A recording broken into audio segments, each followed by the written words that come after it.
Hello à tous, bienvenue sur ma chaîne. Pour ceux qui ne me connaissent pas, je m'appelle Emanuela. Je fais essentiellement des lives sur Twitch. Et dans cette vidéo, je vais pas du tout parler de jeux vidéo, je vais plutôt parler du semi-marathon. Comme le titre de la vidéo l'indique, j'ai fait le semi-marathon et je me considère comme une random, c'est-à-dire je suis une coureuse pas pro, ni une coureuse régulière, je suis une coureuse assez random dans mes programmes. Premièrement, qu'est-ce que le semi-marathon? Juste pour avoir un peu de contexte, le semi-marathon, c'est une course de 21,09 km, enfin on l'arrondit à 21,1 km, et c'est une course, quoi, c'est la moitié d'un marathon, c'est tout. Alors, moi en tant que coureuse, alors déjà je suis pas une coureuse régulière, je cours juste vite fait de temps en temps. Je me suis mise sérieusement à la course quand j'ai décidé de faire un semi-marathon. Donc de base, je suis une coureuse débutante.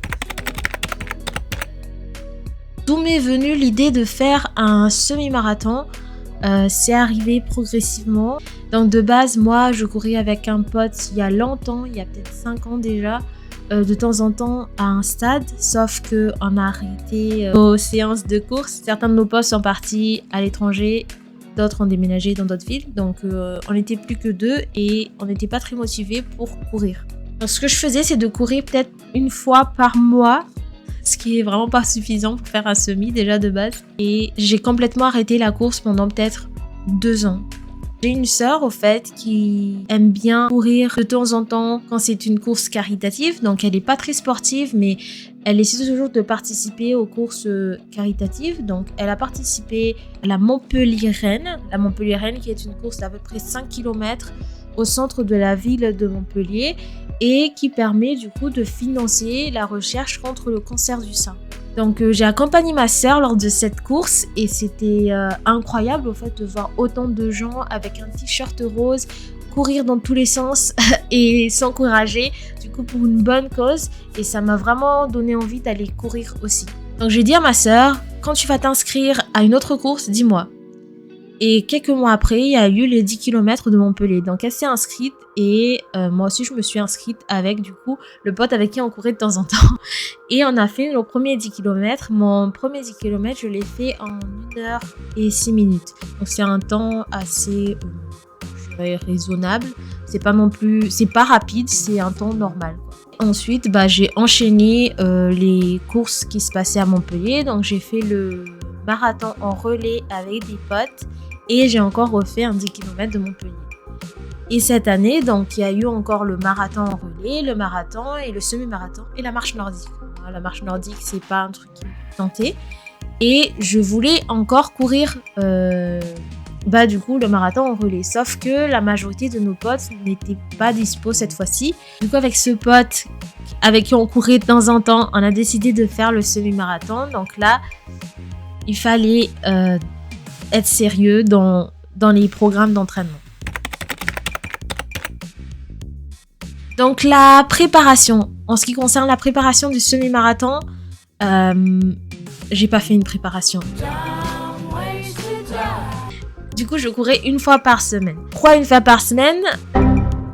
Pour être honnête, avec mon meilleur pote, on a pris du poids parce qu'on est trop gourmand en fait. À chaque fois qu'on traîne ensemble, on va aller tout le temps se manger un goûter, tout le temps se faire une bonne bouffe, et on adore manger. Si tu passes par là. Et donc avec mon meilleur pote, on s'est dit on va faire un challenge pour perdre le gros bide qu'on a bien pris.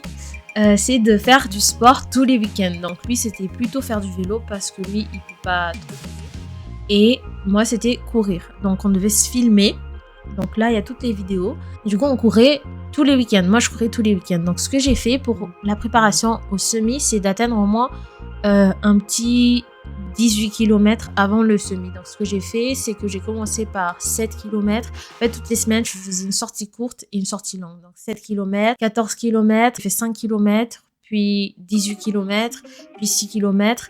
Et après, c'était le jour du semi-marathon. Lors du semi-marathon, déjà, il faut arriver tôt pour s'échauffer sur place.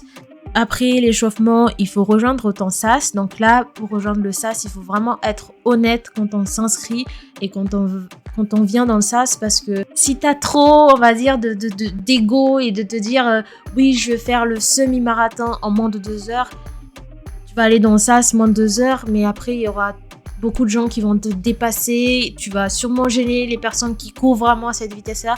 Il faut être honnête avec soi-même et se mettre dans le SAS qui nous correspond. Donc nous, c'était le SAS plus de 2 heures. Là, il y a le départ, il y a tout le monde qui t'encourage tout autour. C'est ultra sympa, c'est trop bien en fait. Donc la course, elle a commencé tout doucement. 5 km, c'est très bien passé. 10 km tranquille. Au bout de 10 km, il y avait une fille juste à côté de nous qui courait, qui a regardé sa montre, qui a dit oui, là on est à 1h06 de course. Donc on s'est regardé avec mon pote, on a dit on est très bien là, si on continue comme ça, on peut faire le semi en 2h12, quelque chose comme ça. Attendez, on l'a pas du tout fait en 2h12. Hein. Au bout de 15 km, tout s'est toujours bien passé. Un peu fatigué, mais on n'a pas encore marché. Au bout de 15 km, on n'a pas marché. 17 km à peu près. On a dépassé les 15 km en tout cas. Mais là, je sais pas si c'était 16 ou 17 km. Mais en tout cas, après les 15 km, moi, j'en pouvais plus. Alors, petite précision, mon pote, lui, court un peu plus vite. Mais il s'est adapté à ma vitesse parce qu'on voulait courir ensemble ce semi. Parce que c'était notre premier semi. Donc, je pense qu'à la fin, il était un peu moins fatigué que moi. Mais en tout cas, on a couru à la même vitesse. Donc, lui, il n'a pas du tout marché. Moi, j'ai quand même un peu marché. Donc là, mon corps, il n'en pouvait plus. J'étais fatiguée. Je voulais vraiment marcher jusqu'à la fin. Vraiment, j'en pouvais plus. Mon objectif de base, c'était de faire le semi-marathon sans marcher. Mais bon, mon corps n'en pouvait plus. Donc, j'ai quand même marché. J'ai écouté mon corps. Donc, ce que j'ai fait, c'était de marcher. Et dès que mon premier pied qui allait marcher, du coup, se pose, je compte 5, 4, 3, 2, 1 et go. Et à la fin du go, je recourais. Je me suis juste dit que je ne devais pas marcher plus de 10 secondes. Donc là, je marchais toujours 5 secondes et je reprenais. Donc j'ai fait ça peut-être 8-9 fois, mais pas plus d'une minute, ça c'est sûr. J'ai pas marché plus d'une minute sur le semi. Donc je suis quand même fière de moi de pas avoir trop abusé de la marche, on va dire. Mais bon, après, je courais pas non plus très vite. Il y avait des gens qui faisaient de la marche nordique avec leur bâton, là. Ils marchaient très vite à côté de moi. On courait, on avançait à la même vitesse. Et moi, je courais et eux, ils marchaient avec leur rampa, là. Mais bon, c'est pas grave, ok. Les 3 derniers kilomètres, souffrance. Mais on a quand même réussi. Et puis, juste avant la fin, j'ai vu mon meilleur pote m'encourager. Et ça m'a fait beaucoup de bien de le voir. Allez, Ravaka! Allez!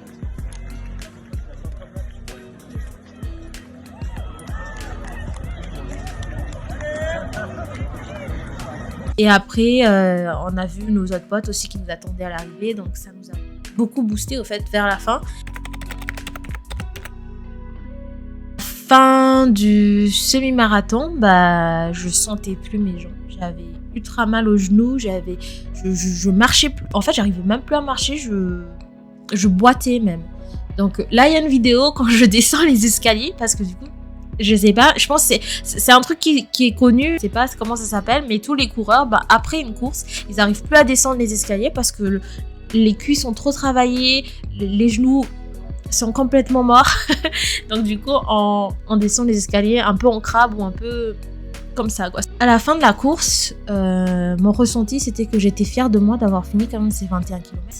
Pour moi, les 10 km, je dirais quelqu'un d'assez sportif peut finir les 10 km. Par exemple, quelqu'un qui fait du vélo dans la semaine pour aller au taf, quelqu'un qui marche beaucoup, quelqu'un qui fait du sport autre que la course. En fait, genre quelqu'un qui fait juste du sport par semaine peut faire un 10 km pour moi. Tandis qu'un 21, quand même, il faut se préparer, quoi. Il faut se préparer. Moi, j'ai beaucoup douillé quand j'ai fait les 21 km et j'imagine que toutes les personnes qui couraient avec moi, c'était déjà des coureurs, quoi. C'est pas quelqu'un comme ça qui se réveille du jour au lendemain et qui se dit vas-y, aujourd'hui je tente le semi. Enfin, j'imagine qu'il y a des gens qui ont tenté le semi, par exemple celui de Paris, t'as des gens qui ont fini le semi en 6h40. Bon, en 6h40 quand même, tu marches un peu beaucoup, je dirais, parce que moi, je cours lentement et j'ai quand même fait le semi en 2h30, donc voilà. Donc pour moi, le semi en soi, tu peux le finir. Après, faut pas non plus avoir des blessures ou des déchirures, etc. en fait, ou se créer des problèmes juste en se forçant et juste avec l'ego de se dire que je vais faire un semi, tu vois. Il faut se préparer quand on fait un semi. Pour le ressenti, au fait, c'était que j'étais fière de moi d'avoir fait les 21 km. 21 km, quand même, c'est comme de Palavas à 7, il me semble. Donc, c'est... Palavas à 7, même, c'est genre 18 km. Donc, c'est tranquille, quoi. Mais voilà, c'est imaginé la distance, en fait. Donc, j'ai fini cette course. J'étais fière de moi d'avoir fini les 21 km. Mais j'étais déçue de moi. J'étais déçue d'avoir fait le semi-marathon en 2h30 et d'avoir marché. Parce que mon objectif, c'était de ne pas marcher. Alors, pour se déculpabiliser, moi, j'ai vu une vidéo d'une runneuse sur Instagram, dans un Reels. Elle disait que justement, maintenant, c'est beaucoup moins valorisé. En gros, les gens qui finissent la course, comme si c'était normal de finir 21 km, alors que c'est quand même énormément d'efforts. C'est de l'effort sur 2h30 en moyenne. Et puis, elle disait aussi que maintenant, en fait, les gens ils cherchent tout le temps comparé aux autres. Donc maintenant, on valorise les gens qui font le moins de temps pour un 10 km ou le moins de temps pour un semi, pour un marathon, alors que déjà finir la course, c'est déjà beaucoup de courage, beaucoup d'efforts. Franchement, soyez indulgents envers vous-même parce que déjà, le courage, la motivation d'être sur la ligne de départ et de finir la course, c'est vraiment quelque chose d'énorme. Donc, soyez fiers de vous. Même juste si vous courez 5 minutes dehors, soyez fiers de vous. Si vous courez 30 minutes, soyez fiers de vous. Même si vous faites un semi-marathon en 6 heures, soyez fiers de vous parce que tu as même des gens qui n'ont pas osé s'inscrire. Donc voilà, soyez fiers de vous. Soyez indulgents envers vous-même et évitez de vous comparer aux gens sur les réseaux sociaux. Enfin, chacun son physique et on va pas non plus se tuer pour une course. C'est juste une course en soi. Enfin là, je parle plutôt aux coureurs amateurs et non aux coureurs professionnels. Mais voilà, c'est juste une course et vous tuez pas pour la course, pour un temps, etc. Et c'est juste de finir la course, même si vous finissez la course en marchant. Donc voilà, je sais pas trop pourquoi j'ai fait cette vidéo. Sûrement pour avoir une vidéo souvenir quand je ferai mes autres courses. C'est sûr, voilà, il faut que je reste fière de moi, même si j'ai fait mon semi en 2h30 et même si j'ai un peu marché. Et puis c'est normal de marcher des fois dans une course, il faut pas se forcer, il faut juste écouter. Et quand le corps dit, là il faut que je ralentis, bah, on ralentit un peu. Et voilà quoi. Et vous mettez pas trop la pression. Et puis peut-être la vidéo elle est faite aussi pour vous motiver un peu. Voilà. Si vous courez 30 minutes de base c'est à peu près 5 km, c'est déjà énorme. Et même 30 minutes, soyez déjà fiers de vous. Enfin franchement, c'est ouf quand même de faire déjà 5 km. Voilà. C'est une vidéo un peu motivation, un peu retour d'expérience sur mon premier semi. J'ai une petite citation que j'ai vue sur internet qui dit « Le miracle n'est pas que j'ai terminé, le miracle est que j'ai eu le courage de commencer. » Voilà. Donc, on finit la vidéo sur ça. Et puis, si vous avez bien aimé cette vidéo, vous pouvez vous abonner et mettez un petit commentaire. Ça me fera vraiment plaisir. Comment vous voyez le semi-marathon. Et je vous dis à plus et merci d'avoir regardé la vidéo. Ciao!